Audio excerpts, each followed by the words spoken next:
BT, do you ever feel like the game, outside of the Wilson to Wilson touchdown, which was exciting, electrifying, I'm sure. I was texting you, save some voice for Monday after that one. Did you ever really feel like the Jets had a shot in that game? Yeah, but it's funny when everything's in front of you. Obviously you watch the game on TV, you see what they want to show you, and then when you're there, you can just focus and fixate on certain things. And sometimes it's definitely a disadvantage being at the game, even though you can see the entire field. But just what my eyes were telling me, I didn't like what I was seeing. And I'm looking up at the scoreboard, and I'm saying, yeah, they're right there, but there's no push up front. I'm not going to even waste time complaining on a couple of calls, which I thought were unfavorable, but whatever. Adjust. Every team goes through it every week. Stop complaining. Although I do think the 15-yard excessive hit of the quarterback, number one, it was the third down play, and it was a huge call, and it was the wrong one. The Franklin Myers one you're talking about was terrible. Yeah, it was a terrible call. I hated that, but nah. He got pushed into him. I don't know if you could see that at the game or if you watched it on the replay afterward. He basically got pushed into him, and he didn't try to go low. He grabbed him around the thigh. It was above the knee at first, but the way he's I agree with you. That was a crappy call. Yeah, and I think you'll hear some fans say, "Well, does Zach get that call?" Maybe not. The guys who have not proven anything maybe don't get those calls. But no, they were there, but I never really felt like I knew they were never in command. That's for sure. And Dallas just on the field, Dallas just looked different. They looked better. You more concerned after that one with the head coach or the quarterback? Neither really. I don't think that. Again, when your defense is the main cog to the team, right? But that's on the coach too. No, the that's defense. Where I was going. Yeah, that's where I was going to go. Sal. And the first series, you allowed Dallas to set the tone, change the entire vibe of the building. Same thing in the third quarter. That's on the defense, and the coach is a defensive coach, so I'm not going to exonerate him there. But no, I have not. I'm not sitting here saying that Salah's the guy. I'm not prepared to say yet that he's not. This is very much a laboratory of prove it. Same with the quarterback. And I'm going to say this until and I don't care how many people call, and I expect people to challenge me. If you put Zach as the reason why the Jets lost, you know nothing. You honestly don't. You didn't watch the game. Well, but he did throw 3 interceptions. I understand that, but 2 of them came when the game was over based on the formation. And he scored 10 points, one big play. It wasn't like they could move the football again. Yeah, no, for sure. And I'm not saying he played well.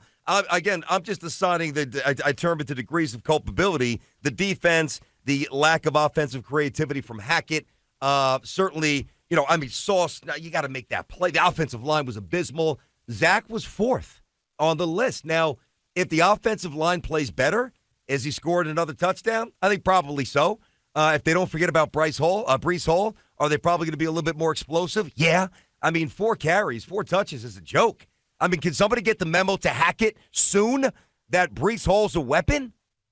4 times they used him. And the circumstances, though, there were things. I thought Kaz did a good job in the post of explaining why exactly it turned out to be just those 4 carries. That's a victim of circumstance. It's not like he ignores the fact that Hall could be a game changer. The reason why I brought it up, BT, the head coach or the quarterback, because to me it's the complete opposite with the Giants, where those are the only 2 reasons why you'd have any hope as a Giant fan.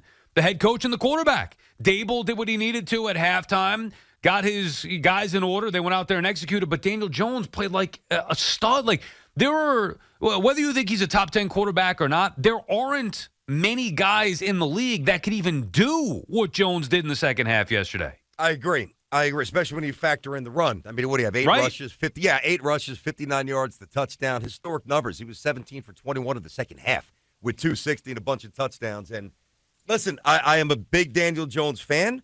There are a little, for me, I guess, too many fluctuations in elite performance. Not that he bottoms out very often. He's way past that. And I don't need to see often what I saw yesterday. But if I saw it a little bit more, then I would say, he's in number 10, number 11. I'm not there yet. It's the Cardinals. Yeah, I know. I get it. Cardinals, but they still needed that win. Phil is calling from River Edge. What's up, Phil? Yeah, hey, guys. 2 things. Number one, not drafting an offensive lineman is an indictment on this GM, and not having a legitimate backup to Rodgers is the second indictment. But even more than that, and I know you have Zach 3rd on the list or 4th on the list, that guy is not an NFL quarterback. Every NFL quarterback can throw the football. They wouldn't be in the NFL if they couldn't throw the ball. He cannot read the field. He's lost out there. And I know he didn't get a lot of time, but look at the game last night.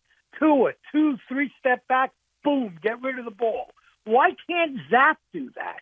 What's wrong with him in holding on to the ball? And I know the offensive line stunk, but a good quarterback helps his offensive line as well as them helping him. He doesn't do it. But you're contradicting yourself a little bit. Like when you talk about Tua, 2-3 step, boom, ball's out. You still need the second and a half to get to your third step and get the ball out. Zach Wilson doesn't even have that opportunity. But there are certain things you see, BT.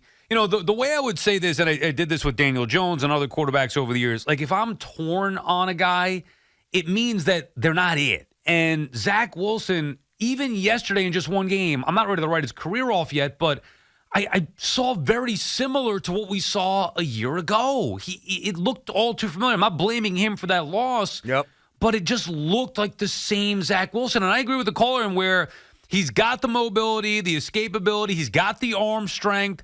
I just don't know if he sees the field right, and that's a big freaking problem if you're a quarterback. It's a massive one that very well could derail a career and might and has for many. Here's what I don't get.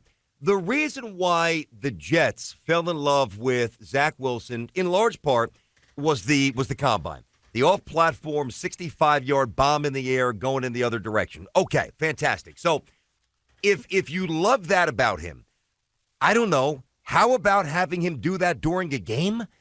He never, ever is afforded a chance to just fling it downfield. Why not? Yeah, I mean, Can somebody answer that? He's got the arm strength. Well, we got to talk to Hackett or Coach Sala about it, although I don't think Coach Sala has any answers for that one, which is a whole nother issue. But he's got skill. I don't know if he's got it upstairs, and that's a big part of the problem. Sal, he might not. And by the way, you just said something really important there, and this is pro Giants. So because we're incorporating both that this shoot here on the show. Like you think about the overall team dynamics and direction. Now, I think maybe not, but most people should agree that the Jets roster 1 through 53 is better. If not, that's fine. It's okay. I strongly believe that. So that's the advantage Jets there. But the big advantage for the Giants is the quarterback head coach duo versus the quarterback head coach duo for the Jets. Right. Think about the alarming, gap between Daboll so far and Saleh and Daniel Jones and Zach. Yeah, I mean, it's why I had a hard time just going all in on the Jets, especially when they lose Aaron Rodgers. It's hard to sit there and say, well, this team is going to be fine and they're going to win the division. Like, I need to see it specifically with the head coach quarterback combination. I mean, that's the problem. And again, with the Giants, we were going to start to question Brian Daboll had they lost that game, especially in the fashion that they did, but they didn't. They came back and played well in that second half. Charlie is calling from Bethpage. What's up, Charlie? Hey, guys. BT Sal, how you doing? How are you, Charlie? Hey. That was tough yesterday. I mean, that was garbage. Let me get a couple points across. They come across this defense, and they let Dallas come right down the field, march right down there, made me sick. Any good defense would have had them 3 and out if they want to impress me. Zach Wilson, it's typical stuff, same stuff as last year, turning over the ball. He had flashes. I don't know what BT, I saw some things yesterday from him too, but he had a couple flashes, some runs and stuff. Looked good before that half, to drive before the half. But, I mean, Hackett, another guy, I mean, every time we're 30 long, why are we throwing 4 or 5 yard quick passes? We got to get past the sticks. They got to go past the sticks to get the first down. I mean, it was sickening to see it. And Zach Wilson, it's the same thing as last year. I already got my Tim Boyle jersey. I bought it last week. I'm moving forward, man. Yeah. Timmy Boyle show. You can spit it, Sal. Hey, get those shirts printed up now because we don't want them to be out of date by the time Timmy Boyle may take the field. And it may be over before it even gets started, BT. Come on, we got to work.